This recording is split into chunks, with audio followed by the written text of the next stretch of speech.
What is the dream of the company? What's the big picture? Yeah, that's a great question. So, we are in an industry, manufactured homes, right?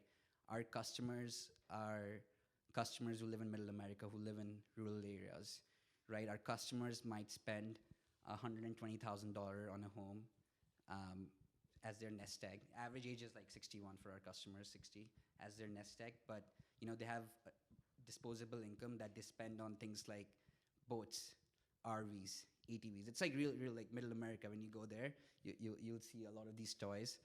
Our vision is to become the tech-driven specialty insurance in middle America.